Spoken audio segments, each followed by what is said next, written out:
আমদানি শুল্ক কমালেও তার প্রভাব নেই চট্টগ্রামের বৃহৎ পাইকারি বাজার খাতুনগঞ্জে। পেঁয়াজ ও আলুর দর এখনো নিয়ন্ত্রণের বাইরে, বাড়ছে ক্রেতার নাভিশ্বাস। আবু জাবেদের ছবিতে নয়ন বড় জয়ের রিপোর্টে দেখুন বিস্তারিত।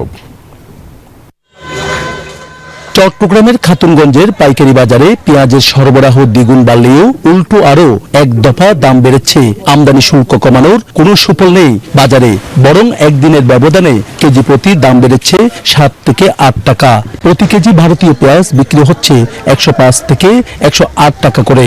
ভারতের পেঁয়াজ আমার থেকে আছে বর্তমানে মাল একটু ডিস্টার্ব বলে আমরা 80-70 এরকম বিক্রি করতেছি, আর মিশরের পেঁয়াজ আছে 68-70। আমদানিকারকরা বলছেন ভারতে পেঁয়াজের দাম বেশি, তাই দেশের বাজারেও প্রভাব পড়েছে। বাংলাদেশে বর্ডার ঢোকা পর্যন্ত বাংলাদেশের ট্যাক্স আমরা 103 থেকে 4 টাকা ভত্তা, এদিক থেকে এখানে সিটে আসা পর্যন্ত 4 টাকা খরচ। এখন কেউ ইম্পোর্টারও লাভ করতে পারতেছে না, আমরাও লাভ করতে পারতেছি, কিন্তু বাড়তি আমদানির সুফল মিলেনি আলুর বাজারেও। আমাদেরকে যে ফাটিরা দেয়, ফাটিরাই বলতে পারবে আলুটার কি অবস্থা। আমরা তো আমাদেরকে একটা রেট নির্ধারণ করে দেয় যে আমার আলু এত বেচবা। আলুর আসলে সংকেত নাই মনে হয়। ইন্ডিয়া থেকে যেটা আসছে ওইটা আমরা 50 টাকা 50 টাকা বিক্রি করতেছি, যেটা আমাদের দেশি মাল মুন্সিগঞ্জ ওইটা আমরা 57 টাকা 58 টাকা বিক্রি করতেছি। বসুন্ধরা টিস্যুতে ছাড়ের ছড়াছড়ি। বসুন্ধরা টিস্যু নিয়ে এলো নিশ্চিত ছাড়। শুল্ক কমানোয় দাম কমার বিষয়ে আশার আলো দেখলেও হতাশ ক্রেতারা।